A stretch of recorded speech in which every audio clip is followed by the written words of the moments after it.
orúkọ mi ní Igor Miranda láti ìlú Salvador, Brasil. Mo wà ní ọjà tó tóbi ní ìlú mi tí a máa mọ̀ sí Feira de São Joaquim.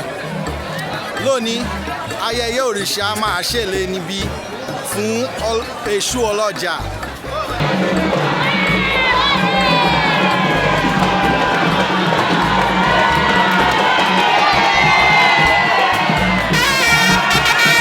Ọmọ òrìṣà láti ilé àṣẹ káàkiri nílùú yín ń dé láti ṣe ayẹyẹ yìí máa fi hàn díẹ̀ fún yín.